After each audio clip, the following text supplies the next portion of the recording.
Hi and welcome to this week's episode of Split the E podcast. I'm your host Sean O'Grady. In this podcast we split the entertainment of Vancouver City by taking the artist out for a pint. This week we have the man behind the music. The sound man is what we say in Ireland. He's the sound man. You know? That's fair, I'll take it. It's Jeff Zipp. How are you, man? Good, nice to meet you. Cheers. Nice to see you. Thanks for coming on. Thanks for having me. Oh, brilliant. So, your company, your record is Light Machine Records. That's right, yeah. You produce and literally the man behind the music, like I said. How does it? Where does the story begin?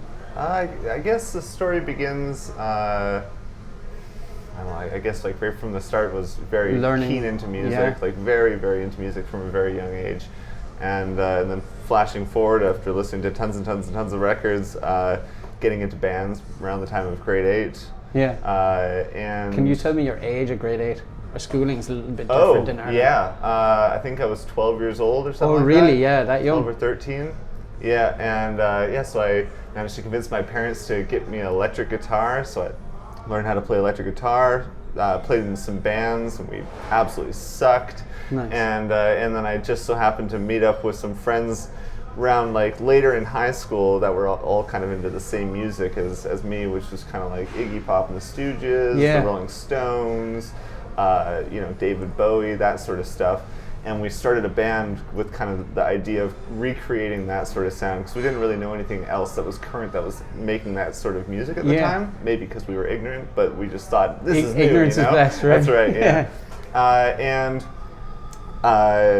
through that, we ended up getting a bit of an opportunity to record a record, which really, it was an awful experience. It was an absolutely terrible experience. The producer was very heavy-handed. He really didn't take into account what we wanted to sound like. He was making a record for himself, and we. So just to jump in, you got signed to a record label? No, this was before I ended up playing with a record label. Okay. This was all on our own dime. So I think the cost was like $20,000 Canadian or something. What? And so all of us, we're 18 or 19 years old. We had to ask our parents to borrow $5,000 each in the hopes that we'd pay them back. Doing car wash for extra money. Exactly. A lot of dishes. And it just turned out to be just a really unpleasant experience. Oh, that's horrible. And the band ended up breaking up. Yeah. But through that, I ended up playing a show where this band that was getting scouted by a record label was also playing, and I kind of... Just to jump back again, and sorry for interrupting, but did you actually create that record? We created the record, but I don't think we released it. No way. It wasn't good. It was upsetting, and we broke up just because we just... just took the whole enjoyment out of music. Yeah. And which I think it caused a lot of the guys to stop pursuing music, like as a professional venture. But for me, it kind of lit a fire under my ass to be like, I just need to double down. Was there any good that came out of it? 100%. Yeah, I mean, I've kind of built my studio around exactly the opposite of of what that producer had done with us.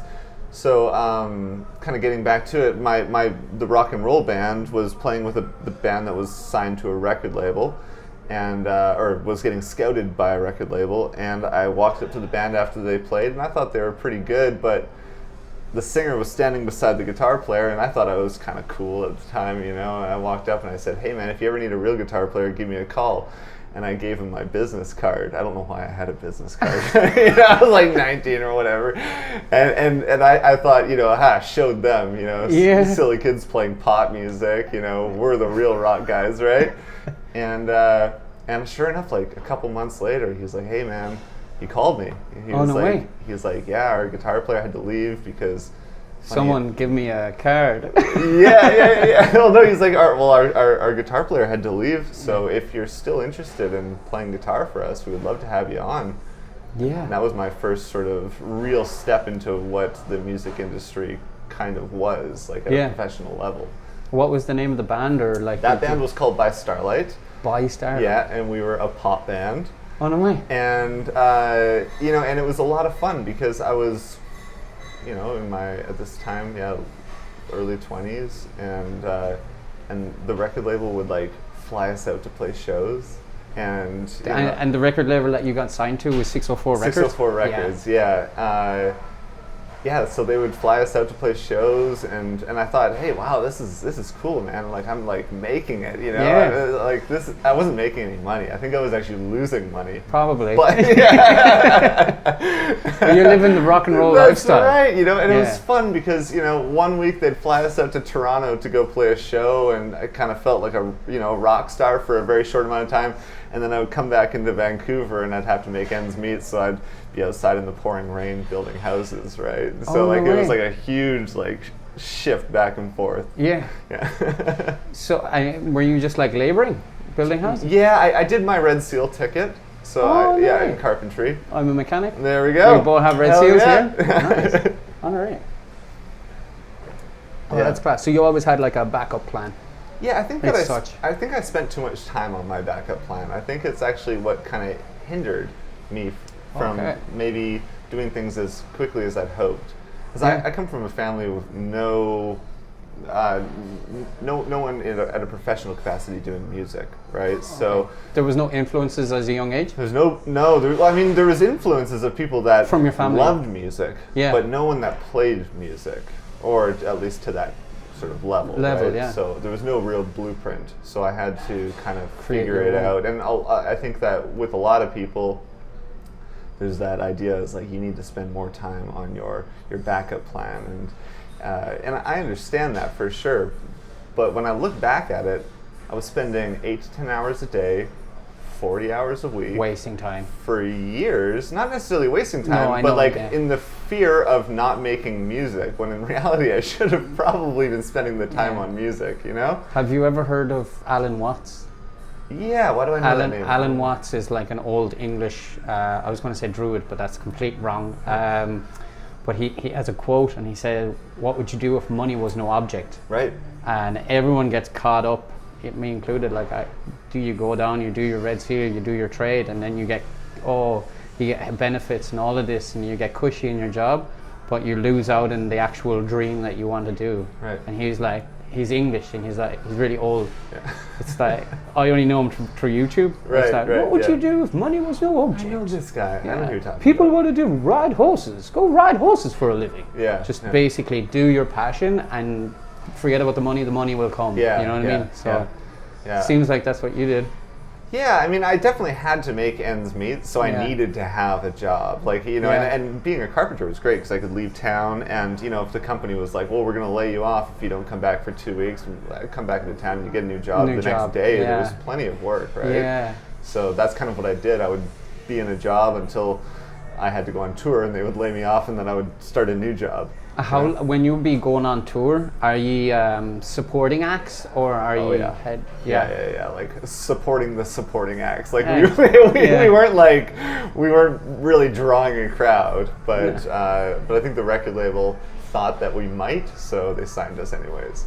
Oh, no. Right. So just to explain as well, 604 record label. That's the.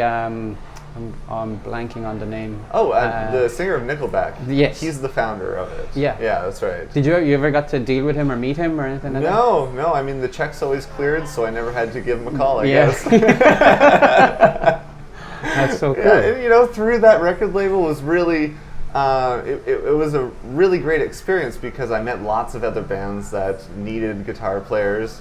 And although I don't think I was ever very good, they didn't mind just keeping me around because I think that I didn't bum them out if we were in a van for, you know, like I didn't stink maybe. I washed my socks enough, you know, for them to keep me around. One of them guys that have smelly feet. Like, it's like, I'm playing pop music. I know 4 chords, you know, and I'm reasonable to hang out with, and, you know, I don't piss anyone off, so they would keep me around. And I got a lot of jobs by just not being, you know, hard to be around, I think. That's sweet. Yeah. Going forward, so what happened with the band, or like it just fizzled out? Yeah, the band kind of fizzled out. The singer of the band, he kind of set I remember him saying he was setting a timeline. He said, the moment I turn a certain age, and if I haven't made it, I'm going back to law school. Oh, okay. I can't exactly remember if that's the reason that the band fizzled away, or maybe it was just lack of enthusiasm for all of us. Yeah. But yeah, he's a very successful lawyer now, so he's done well for himself. But the music fire still burned in you, and you more than ever. More than ever. Yeah. And you're like, that goddamn producer, fuck him. Every time I failed, it just burned stronger. Like nice. Just the need to quote unquote make it. I think it's I think I've got a big chip on my shoulder or something to prove. I grew up in a kind of like the city itself is a little bit rough, and so the idea of making it in music maybe was kind of a silly sort of pipe dream to a lot of people. So it was always wait till it always felt like people didn't necessarily believe that it could achieve anything, right? And so, but everyone starts like that, Oh, yeah. Everyone starts from even like if you take the example of boxers start from the gutter and then just work their way up. Oh yeah. So I was the drive. Like that's actually like one thing why I wanted to start this podcast as well. I think I've asked pretty much all my guests so far is like trying to figure out where did the drive come from, or like what possesses you to do what you do. Was the original kind of like idea that I had, as well as having a pint with artists, have fun. You know what I mean? Do what I do best. It's a good pairing. Yeah, it was out of, I think a lot of the drive came out of spite. No way. I think it was a lot of I just need to prove it to either them or to myself. I'm not really sure what it was, but yeah, it was definitely the thing that kept the fire under me. So the band fizzled out. Were you going back, doing a bit of chipping? And then when did the idea to create your own record label begin? So, well, first of all, I don't think I would call it a record label because a record label kind of invests like financially in artists. Oh, like, sorry, so I wouldn't sign a recording studio. Of course, yeah. But I think that because of that tough experience with that first producer that made my band, the Light Machines, break up, it really forced me to learn how to do, like how to engineer and produce and all that sort of stuff. It came out of a necessity and realizing that I didn't want to go through that sort of thing again. So if I could, instead of explaining to someone what I wanted something to sound like, if I could make it sound that way, I knew that I would probably end up closer to where I wanted to go. Yeah. It's just another great tool. Trying to get out of getting the middleman out of the way. Totally, yeah. But also, like, there's this great saying, I might be butchering it, but it's using words to describe music is like dancing to describe architecture.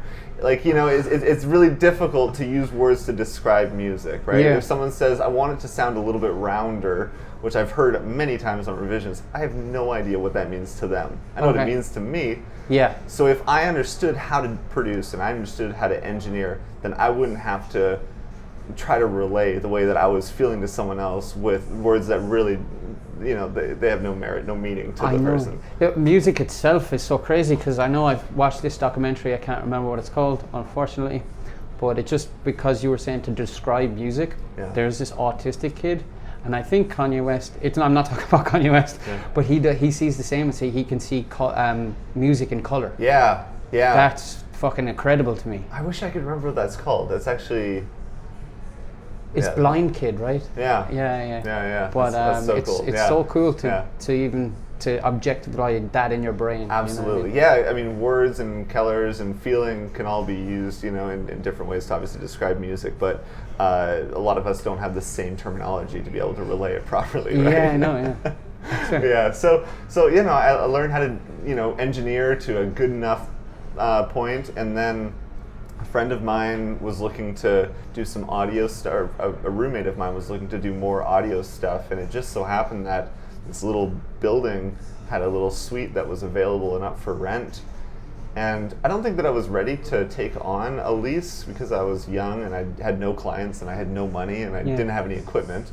But I went there, and I think the night before was like a big party night or something like that, and I remember kind of getting there and I was a little bit woozy, and they told us what the price was, and I remember it was way more than my rent was. Yeah. And he was like, well, what do you think? And to me, in my mind, I thought he was asking me, like, should he get it? So I was like, oh yeah, this is great.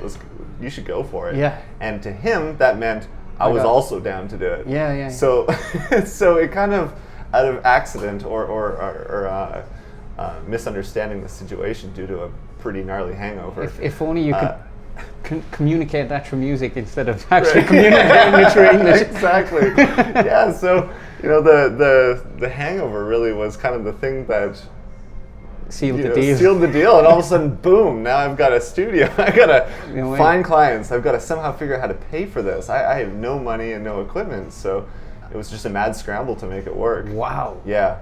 Holy shit! That was a kind of like pull up your socks moment, really. Yeah, it was. When you leased the recording studio, was like everything in it, or did you have to get empty? Stuff? It was empty. Yeah. And did you work with other? I know, being in the trade and the craft, you were around studios before, but like behind the microphone, did you know any of that before, or you were just like at home learning that? Or I YouTubed some stuff. Yeah. I was lucky enough to be around in some really great recording sessions and watch some producers that I truly admire work. Yeah. So I guess maybe I learned a little bit through osmosis, but like if you asked me to write a book on how it works, I probably still couldn't tell you how it works. Yeah, you knew how it works for you. Exactly, yeah. So, we kind of, it was a mad scramble to fill it with some gear, borrowed a ton of money from my line of credit, you know, and just hope that I could pay it off and hope that I'd get clients. Unreal. Yeah, it was a grind. I wouldn't suggest that sort of stress level? Well, I wouldn't like that business plan. I wouldn't suggest to anyone. But it worked out. Yeah. It worked out, but it was a long road for it to work out. Well, how long ago did you open up the studio? 2014 was my first studio. Unreal. I was 24. Yeah. No way. Yeah, and I don't think I actually paid off the loan until 2 or 3 years ago. Oh no, that doesn't matter. If money was no object, remember? Well, it was. I had to pay it back. What aspects for like a music producer that you think every music producer needs and has to like think about when they're going into every song, and every song is different? I think a big one, at least that I try to live by, is to not let cool production or flavors of the week get in the way of a good song. Yeah. So I think that it's important to do your best and make the song as perfect as humanly possible and add cool stuff that like gets people excited, but to not let that stuff ruin what's really the most important thing, which at the end of the day is the song. Yeah. So if the song needs to be an acoustic guitar and a vocal, that's all it should be. Yeah. A lot of times it could probably use a little bit more than that, but it's just to not get in the way of what's already a good, important song. I know what you mean. I've heard some songs before that let me rewind that.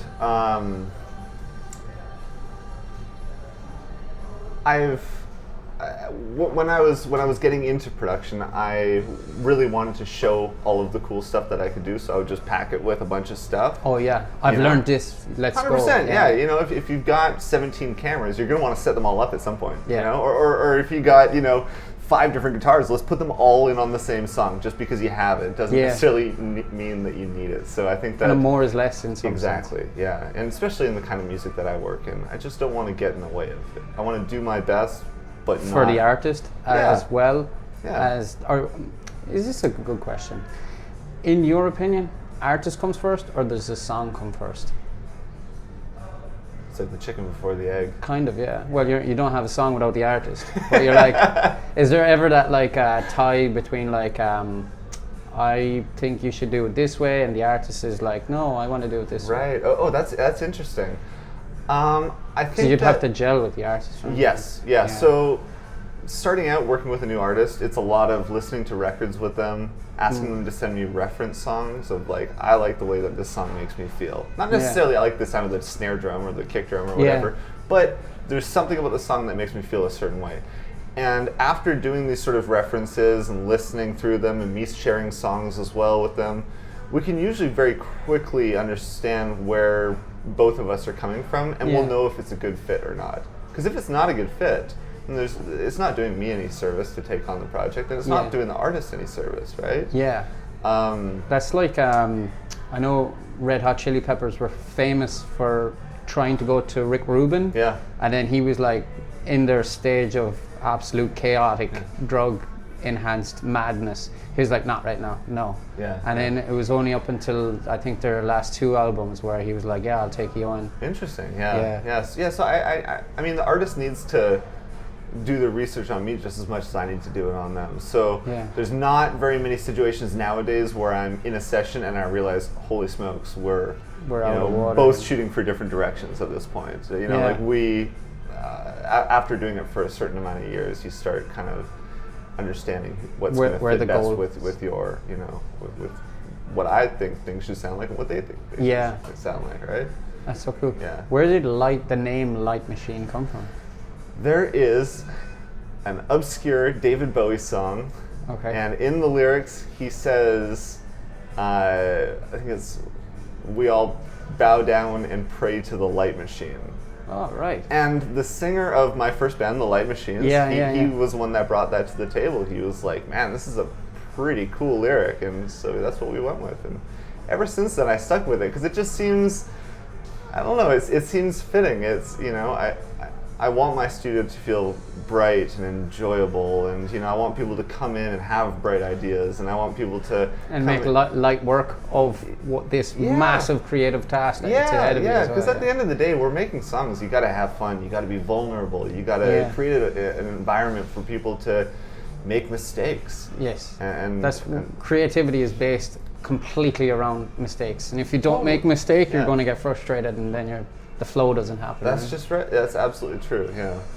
So that's kind of where it came from. That's pretty cool. And because the band broke up due to an unfortunate recording situation, I really thought it was fitting to name my studio that, because I really wanted to switch it around and make it a positive experience for other people. Wow.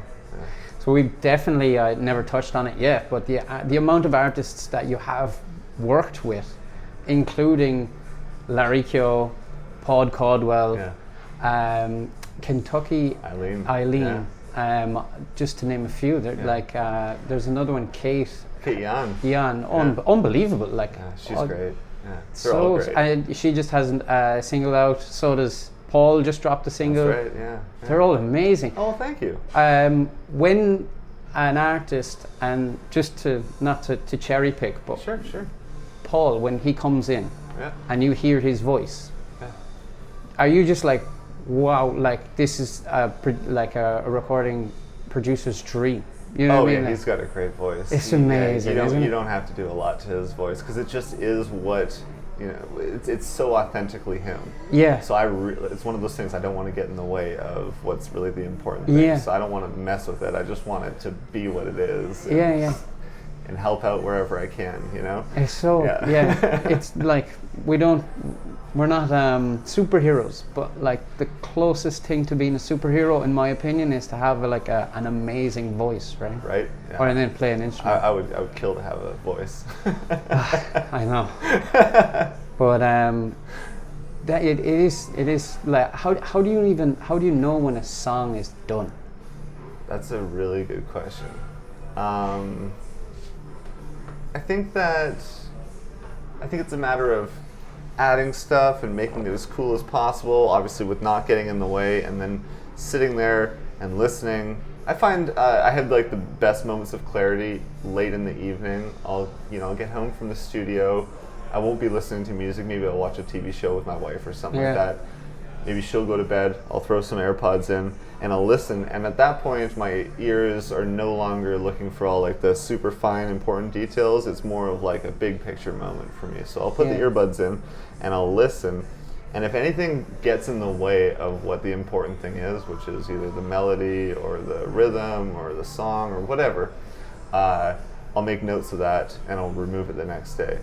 And when I can have a couple of evenings with a cleansed hearing palette or whatever you want to call it. It's like Bob Marley used to do that. If it feels right, then it's usually pretty apparent that this is where the song needs to be. But also, it's not just up to me; it's up to the artist as well. Of course. The artist is like, it needs to be 4 BPM faster. It's like, all right, let's do it. Yeah. You know? The biggest, like, to try and create, but like how you manipulate a world, or to portray an emotion across. You know, Paul Caldwell's song is like, I don't like Monday. Right. You know, that whole, like, the mundaneness of how he does not like Monday. It's just like, oh, I feel you, man. Do you know what I mean? It's That's like, right.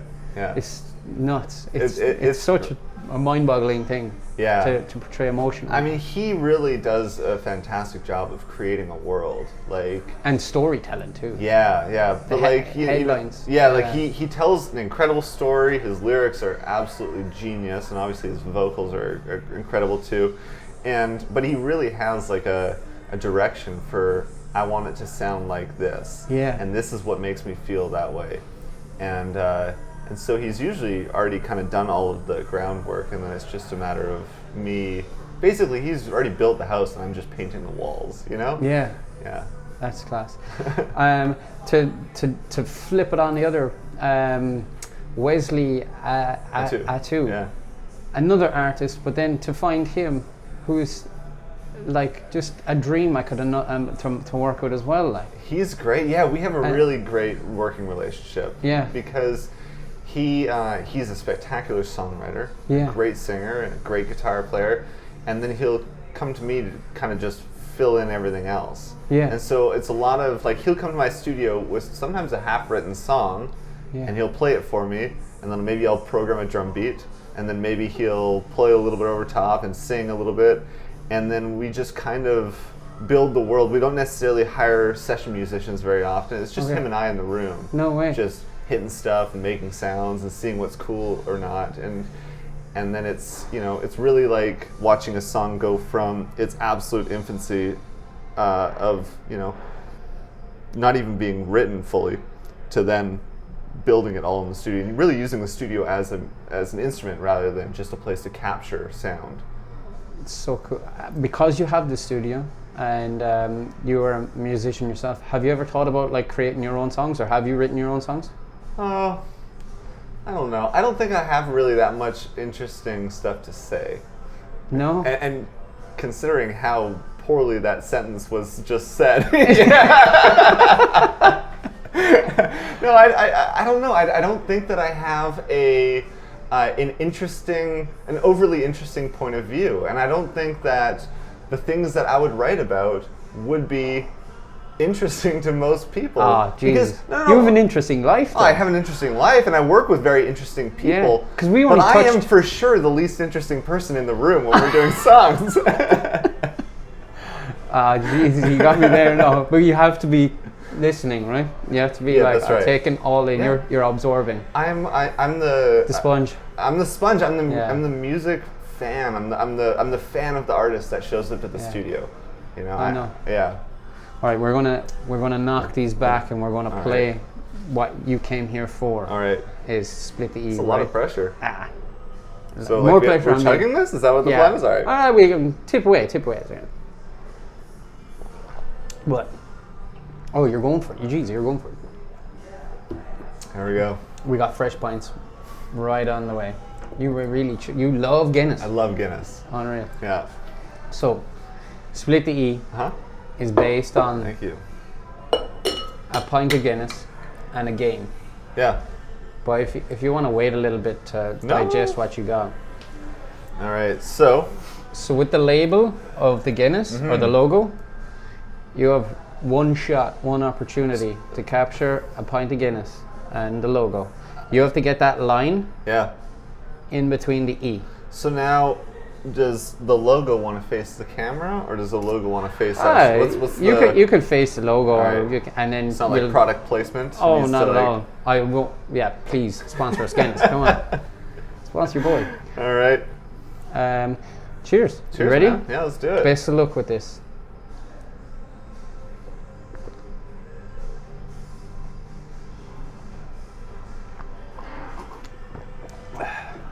I fucked it.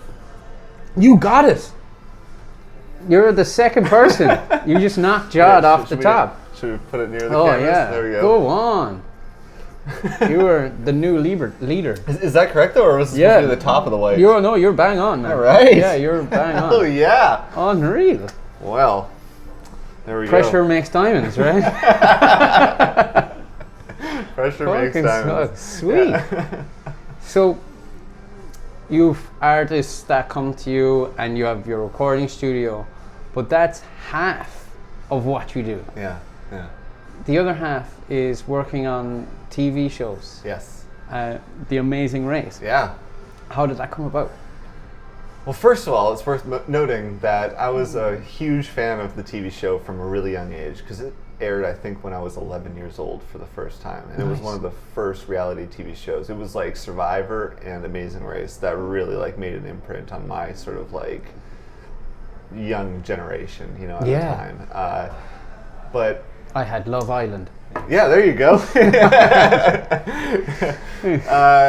So I think maybe 3 years ago or something, I got a sort of a random call out of the blue. The mastering engineer that I used to do most of all the records that I produce nowadays, he called me because his mentor had gotten a phone call saying, "Hey, we're looking for someone to record music for a TV show." And it was a random text. He's like, "Hey, would you be willing to record some music for a TV show?" And I thought, yeah, sure. I had already worked on, recording some pre-records and some music for TV shows before, and I figured actors will come to the studio, we'll record some singing or whatever, and then they'll go home, and that's kind of it. And I love doing that work, but very quickly I realized that no, this is a show that you're never going to be in a recording studio. You're going to record music all around the world. So I kind of reeling back here. I texted him back. I'm like, yeah, that sounds great. Let them know that they can call me anytime after 6 when I'm done my recording session, and we'll have a chat and we'll see what's going on. And I think I got this phone call from an LA number, and I pick it up, and he's like, "Hi, this is so and so from The Amazing Race." I'm like, "Hey," and he was like, "We're looking for someone to travel around the world and record music in really remote locations. Is that something that you'd be interested in?" And I'm like, yeah, sounds cool. Of course, I didn't really believe it at the time. Yeah. But I was like, yeah, send over whatever information and we can kind of work it out. And he was like, all right. And then he asked me some questions about like microphones and technical stuff to kind of see if I knew what I was talking about. And I guess he thought they were sufficient answers. Yeah. And he said, all right, great. Well, I'll have our travel guru call you tonight or tomorrow. Travel guru. That's what they called him. Yeah. He's an iPhone. and he'll send you your flight to Los Angeles. You leave in a week or 6 days or something. Well, you got the job on the spot. On the spot, on that phone call. Yeah. Holy whoa. And I guess he said, well, if this person, went to bat for you and they said that you'd be good fit for the show, then I 100% trust their opinion. Yeah. Wow. So sweet. I quickly called all of my clients that night that I had booked for the next month. And I was like, hey, we're going to have to postpone some things if that's possible. An opportunity came up, and luckily everyone was very supportive and willing to rearrange the recording schedule with me. I hopped on a flight to LA, and I was gone for a month. It was wild. To LA, yeah? Yeah. And, so I started in LA, and then I think we were in, oh man, I can't really remember, but I think it was like Germany, Switzerland, I can't remember. But I think we did 7 or 8 countries in one go, basically. Oh, wow. And it was a matter of just kind of figuring out how to build the kit, build a mobile recording studio that I could record Not music. To go too technical? Yeah. Well, what is in a kit? How big is it, or what would you have to get? It's a couple of Pelican cases. Okay. And a mixer, and maybe a dozen microphones. Oh, yeah. And a bunch of cables, and every time a lot of batteries. A lot of batteries. Yeah. And so because you can't really count on there being electricity at any of the places. What was the most remote place that you've been? I would say that the most remote was probably I was on this mountaintop in Austria where I had to record like a yodeling group. So I mean, I was an hour away from electricity basically. But I would say that the most different, like the most, like noticeably different place that I recorded music in was Jordan. And in the Middle East, because there was no communication between me and the singer, so I had a translator. And obviously the scenery is very different, and also the music was very different. So it was very difficult to logistically make it happen. But it was unlike anything I've ever experienced before. One of my highlights of my career was recording music in the Middle East. Or communicate the sound of the music. What was it? Round? No. It was round and red, and it was bubbly. That's right. It was great, man. In what way was it different to normal? I think that the rhythms were a lot different. Was it drumming? Yeah, so there was drumming and there was singing and a bit of musical instruments as well, none of which you would find here in Western music whatsoever. Sweet. Yeah, but it was quite something. Have you ever made your way over to the Emerald? Oh fuck it, just Ireland. Jesus Christ! Oh my God! No, I've never been to Ireland. I've never been to England. I've never been to Scotland. For whatever reason, you're gonna have to go there. Yeah, on a holiday. For whatever. Definitely. If you ever go to Ireland, you should definitely check out the West Coast. In the West Coast is where we're from. Okay. There's like a lot of folky, like a lot of your artists that you record right now are folk, rock. Yeah. The folk music in Ireland is pretty spectacular. Right, yeah. I would love to go. Definitely, I recommend it. Yeah. If you're going on a holiday, it's called the Wild Atlantic Way. Okay. So if you're traveling down the west coast, you can actually, there's basically one road that connects it all. Cool. And it's all like fucking grass growing in the middle of it. Yeah, no kidding. All right, definitely. Yeah. No, I would love to go. 100%. Yeah. There's traveling around the world and experiencing all of that. How did that transfer to your music production then? I think that I started really leaning into what makes things unique after being on the road. So I found that if you're on the road and you're trying to make music in remote locations, the worst thing that you can do for the song is to try to make it sound like something that it isn't. You don't want to make it sound like going it was back recorded to in a the 22, 24-year-old you, let's go flashy. Yeah. So, but you don't want to make it sound like, try to make it sound like it's in a recording studio, because it's just not. Yeah. You need to lean in on the fact that it is probably outside. There's maybe, a market nearby, or allow that sort of sound to spill in. That's what makes it unique. That's what makes it this beautiful snapshot in time that could never be recreated. Is all of the extra, not errors, but singing, it's all of the things that maybe you wouldn't think needed to be in the song. Yeah. So coming back to the recording studio, I started realizing that little maybe mistakes or quirks or things like that are really what make a song interesting and what makes songs resonate with people. Yeah. So really leaning on capturing the air, between the musicians, and that to me, I learned a lot of while I was on the road, really leaning in on that. That's so cool. The beauty in the unpredictable, And unexpected. And unexpected, that's right. Yeah. That's going back to, I've quoted Bob, I was going to say Bob Lazar and the Aliens, that's totally wrong.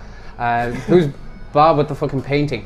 Bob Ross. Bob Ross. A happy accident. There we go. Yeah, that's right. It's a happy accident. Yeah, so that's kind of, I am trying to be the Bob Ross of music.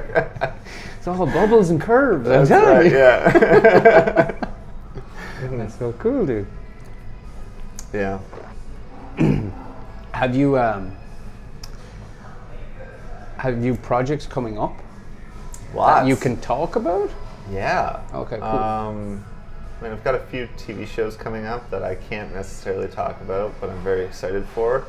But we've got some music in the studio that we're finishing up for Wesley 2. Oh, nice. Which has been great. I have to mention, Wesley was a song that's picked up by Netflix, Yeah, that's right. Outer the Banks. Opening scene of Outer Banks, which was the #1 TV show.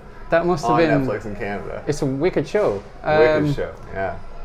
When you got the news for that, how like were you? How did that all happen? I have no idea. We recorded those songs. So this is back when I had just first met Wesley, so 2018 or something like that, or 2019, and at the time, you know, he was still trying to figure out kind of what his sound was, and he knew that I had a little recording studio that I'd recorded some of his other friends at, and so he basically would just book one day at a time. So he would come in and be like, "We need to finish a song in a day." Okay. And it was like drums, bass, guitar, you know, keys, vocals, and it was like a mad scramble. So we would just like absolutely hammer out these songs in like first or second takes sort of thing, just to make sure that we were getting it done in time. Is this while you're doing The Amazing Grace? So no, this is like 2018. So this is before I was working on the TV shows. Okay. So he would come in and we would just kind of hammer out these songs, and they were really great songs. Okay. I loved working with him. I knew there was something very special right out the gate together. You've seen something. Yeah, absolutely. And you know, those songs, they got released. And you know, he got a lot of plays and whatnot. He got a lot of attention. He's really good. Yeah, but it wasn't until a few years later when Netflix picked up the song out of the blue. The song had already been released for a couple of years. No way. And they didn't message him. No one told him. His friends called him. They were like, "Hey, we were watching Outer Banks, and your song is in the opening sequence of a really important episode." And he was like, "This is crazy." He wasn't notified. No one knew. Yeah, and then it was a matter of trying to figure out, like, well, who's getting paid? Like, yeah. I'm sure there's money Spotify on the table here. Spotify is just like, hey, give me money. So you know, he is a very successful manager now with one of the, like, a really, really big band, so he understands kind of where the money goes, and he understands like how the inner workings of it all works. So he spent a few days to try to figure out how the heck this happened, and figured it out, and yeah, he made a few dollars off it, and everyone's happy, and, I'm happy it was in a TV show, you know? It's unreal. Yeah. Good on for him. Yeah, he did really well off it, so his music is amazing. I would definitely recommend to check him out. Absolutely. And you have a playlist on Spotify? I do. Yeah. I recommend it. It is. Oh, thank you. Yeah. Sweet. It is so sweet. What's it called? Produced and engineered by Jeff Zipp or something like that? Yeah. I just searched your name. I searched Jeff Zipp and it popped out. Yeah, I've been very fortunate to work with a lot of really talented artists. I have to mention how we got connected was through BADMNY. Oh, great. Yeah, they're awesome.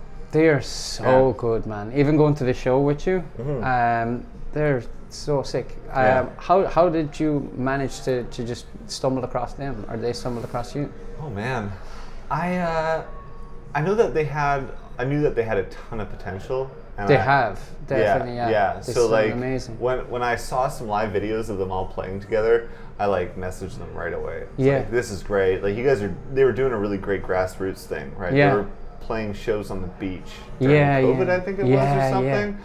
And so I kept on messaging them, being like, "Man, you guys are just doing a great job. I love seeing your guys' stuff on Instagram. Keep up the good work." And when it came to them wanting to record music, they had a few different producers in mind, but I was like really enthusiastic.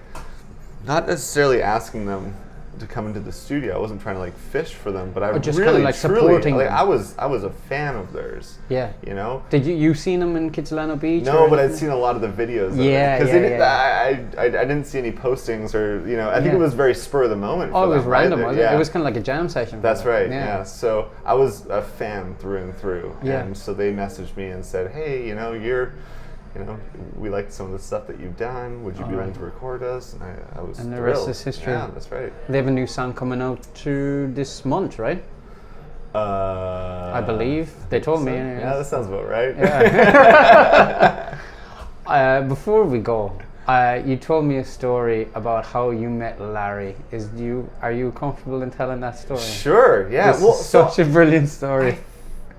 I think this was the first time I'd met him. It was a Halloween party. night. Yeah, good memory. So it was a Halloween night, and my wife and I, we dressed up like Hugh Hefner and a Playboy bunny, but I was the Playboy bunny and she was Hugh Hefner. So I had the whole thing, the bunny ears, the tail, and this one piece, that was basically like underwear that turned into a shirt. It was a mankini. Thank you. Yeah. And it was a really fun night. Oh, I'd done my makeup and everything. I was wearing heels. No way. Yeah, the full meal deal. It was the full meal deal, and we were outside after the show, and Larry's girlfriend came up to me and she's like, "I want you to meet my boyfriend. Yeah. He really, really likes some of the stuff that you're working on in the studio, and he's a great singer-songwriter. You should meet him." And so I stood out there, and we chatted for quite a while, and we got along really well, and we had a lot of the same music influence. And kind of during the conversation, I would have to remind myself, I'm still dressed up like a Playboy bunny, And I think he was dressed up like the guy from what was that? The Tiger show. What was that called? Oh, Tiger King. Tiger King. Yeah. He was dressed up like him, and I was dressed up like a Playboy bunny. Oh, I could see that. And we started talking about music. I was like, "Yeah, you got to come by the studio." It's so madness. And so I ended up actually meeting him and getting the job to record his first single in that outfit. Which I was could great. imagine the looks that when you were walking into the studio, you were like, It was great, yeah. That's so brilliant. Yeah. Where can people reach you? Well, they can email me. Yeah. Yeah, at lightmachineentertainment@gmail.com. Or they do can what Instagram me. Yeah, do what I did and drop your DM. Light Machine Records. Yeah. And I'm usually pretty good at getting back to people. Yes. I love hearing people's new music. I like hearing people's demos. Like, send me an iPhone demo. Are you kind of like just sticking with the rock and roll and the folk, or would you do anything at all? I try to stick with the things that I think that I'm comfortable with and understand enough to do a good job of. Yeah. So, there's been times where I've done a little bit of hip hop, but I don't think that I fully know it good enough to do a service to the artist. Okay. So usually it's Americana, folk, a little bit of country, a little bit of pop, rock and roll, that sort of stuff. That's the stuff that I feel confident in, and that's the stuff that I typically work in. Jeff Zipp, thank you for coming on the show. Thanks for having me. I end the show with a saying that my father gave me. Okay. Your honesty and generosity will never escape my memory. Well, hey, thank you so much. I'm always over. Cheers, man. Thanks for watching the Split the E podcast. Please like and share and spread it around everywhere. We'll see you in the next episode. Thank you. Bye. Thank you so much. Thank you so much. Cheers.